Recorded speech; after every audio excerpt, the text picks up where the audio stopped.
Et pour parler davantage, mesdames, messieurs, de ce sujet, nous avons le plaisir d'avoir avec nous par Zoom Dr Islam Aizat, professeur d'archéologie. Bonjour, docteur. Bonjour madame, bonjour, comment allez-vous? Ça va bien, merci. Alors, docteur Aizat, en fait, bien sûr, on parle aujourd'hui du tourisme, mais d'un angle un peu différent ce matin, c'est on parle des plateformes numériques et leur importance pour analyser et renforcer ce secteur. Comment vous voyez en fait ce domaine, surtout avec cette transformation numérique qui touche tous les secteurs dans le monde entier? Bonjour au début je suis très content d'être avec vous en fait. Le point le sujet que vous avez discuté ce matin, c'est un sujet très important en fait et très essentiel. Il fait partie aussi de plans stratégiques du ministère du Tourisme et des Antiquités maintenant, comme l'axe de transformation numérique qui est commencé en 2022. On peut dire aussi c'est un plan intégré du plan général de l'État égyptien qui est commencé et lancé par son Excellence le Président Abdel Fattah el-Sisi en 2019 pour faire le plan stratégique du gouvernement égyptien pour la transformation numérique pour tous les services de l'État comme le service de santé, ainsi que le service social. Maintenant, on parle sur le service touristique. Donc, le ministère du Tourisme et des Antiquités fait un plan qui est composé de 5 axes principaux. Le premier, c'est la planification de transformation numérique qui est commencé déjà par activer le guichet électronique ainsi que le système de réservation en ligne de billets d'entrée de sites archéologiques ainsi que de musées. On peut voir maintenant que le grand musée égyptien travaille et fonctionne complètement avec le système électronique de réservation. Ça, c'est un point très positif en fait parce que elle donne la précision, elle donne aussi un système intégré, un système bien contrôlé aussi. Donc, c'est un point très positif. Ainsi que nous avons aussi le système pour la protection de réserves muséales ou de réserves de sites archéologiques à partir du système électronique aussi. C'est un point aussi très important pour la sécurité des antiquités. Oui, bien sûr. Alors, vous avez parlé en fait, bien sûr, de l'utilisation de tout ce qui est numérique dans ce secteur. Comment en fait cette plateforme numérique pourrait aider à améliorer les services donnés aux différents, bien sûr, visiteurs? En fait, TripAdvisor, c'est une plateforme numérique mondiale. C'est pas seulement dans notre pays, parce que c'est très bien connu dans tout le monde. Par exemple, ici en France, il y a beaucoup de sociétés, il y a beaucoup des agences touristiques qui travaillent principalement sur la plateforme TripAdvisor, parce qu'elle donne des systèmes de réservation très précises. Elle donne aussi pour le visiteur ou pour le touriste une diversité des options, des diversités de choix en termes de réservation des hôtels, de chambres de vacances, le système de logement. Aussi les différentes typologies de logements, c'est un point très essentiel en fait parce que pour le touriste c'est pas seulement essentiel pour lui de savoir les hôtels parce que parfois il veut avoir des autres types de maisons touristiques, donc c'est important de présenter plusieurs choix pour les visiteurs. Nous avons aussi des systèmes pour la réservation de billets de vol et c'est un point aussi très intégré avec le système touristique. Ouais. Alors comment en fait également vous essayez d'analyser tout ce qui a rapport avec les touristes et pour pouvoir améliorer les services. Comment vous faites ça à travers les plateformes numériques également?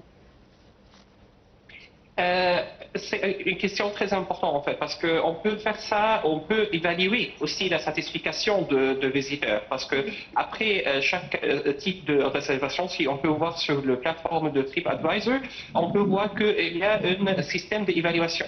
Donc chaque visiteur il peut faire une évaluation très objective sur le niveau de satisfaction de service à partir des hôtels, à partir de restaurants, le système clientèle aussi pour le guide touristique qui est avec eux. Donc, on peut avoir une évaluation intégrée de tous les axes de système touristique à partir de vol, de voyage. Est-ce que c'était bien passé? Est-ce qu'il y a de problèmes dans l'aéroport, par exemple? Donc, après ce système d'évaluation, le ministère du Tourisme et des Antiquités et tous les agences touristiques responsables, ils peuvent avoir comme une évaluation très précise et très objective sur le niveau de certification de visiteurs. Ouais. Alors, monsieur, comment une transformation numérique peut aider le secteur en général? Vous avez bien sûr parlé en fait maintenant du grand musée égyptien, il y a également des temples, des différents sites, mais comment en fait on peut transformer complètement le secteur graduellement et comment ça peut aider pour l'attraction et pour soutenir davantage ce secteur, bien sûr?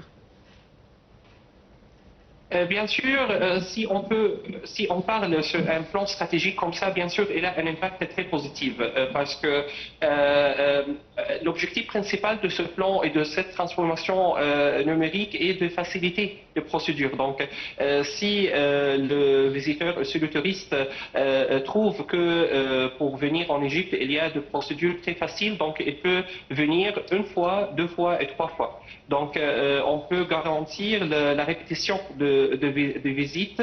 Ça, c'est un point très important aussi pour le tourisme parce que pour nous, la séquence de visites, c'est un élément et un axe très essentiel. Notre objectif de ne pas attirer le touriste pour venir une seule fois. Non, on a le service qui peut garantir pour lui de répéter ses visites et de garantir qu'il va trouver le service idéal. Et honnêtement, je dois dire que la majorité de sociétés égyptiennes touristiques maintenant, elles travaillent principalement sur l'amélioration de leurs services, d'améliorer aussi le choix différent en termes des hôtels, de restaurants, de sites même pour l'itinéraire aussi touristique, parce que nous avons une grande diversité des itinéraires touristiques en Égypte. Donc, il y a beaucoup des efforts qui sont faits en fait dans cette direction. Ouais. Alors une dernière question qui n'a pas vraiment rapport avec cette transformation numérique, mais pour profiter de votre présence avec nous ce matin, le Grand Musée égyptien, depuis son inauguration jusqu'à aujourd'hui, comment il a influencé le secteur du tourisme en Égypte? Je peux parler de ça de niveau pratique d'ici parce que je réside maintenant en France. Je peux dire que la grande inauguration de Grand Musée égyptien, parce que cette célébration exceptionnelle organisée par le ministère du Tourisme et des Antiquités et par l'État égyptien, en fait, elle fait un impact très positif. Tous les gens ici, tous les Français par exemple, ils parlent ici qu'ils veulent visiter le Grand Musée égyptien. Ils veulent voir ces grands projets qui représentent le musée le plus grand pour une seule civilisation de tout le monde, avec plus de 50 000 objets archéologiques qui représentent aussi la diversité de la civilisation égyptienne et aussi la prolongation chronologique de la civilisation égyptienne. Je peux dire qu'elle donne un impact très positif et c'est pas seulement en France. Pour l'Europe, par exemple, on peut voir le rapport de la Commission européenne réalisé en 12 décembre 2025, on peut voir que l'Égypte était parmi les premières 10 destinations touristiques de tout le monde. Oui, et maintenant, grâce bien sûr à ce système de réservation en ligne, c'est beaucoup plus facile pour tout le monde de venir et de vraiment bien planifier son séjour en Égypte et sa visite pour le Grand Musée égyptien. Exactement. Pas, même pour le Grand Musée égyptien et pour le Musée national de civilisation égyptienne, le NAMEC, ils ont le même système numérique. Il y a beaucoup de visiteurs qui aiment beaucoup de faire des réservations. Et je crois, à partir du directeur du Grand Musée égyptien, professeur Ahmad Rouni, il a dit que les réservations, peut-être, elles sont complétées pour 1 ou 2 mois en plus. Donc, on peut voir qu'il y a un grand système grand niveau d'attraction pour le visiteur d'utiliser cette plateforme numérique. Ouais. Je vous remercie infiniment, docteur Eslam Aizad. Je rappelle, vous êtes professeur d'archéologie. Merci beaucoup. Et on reprend tout de suite, mesdames, messieurs, cette édition.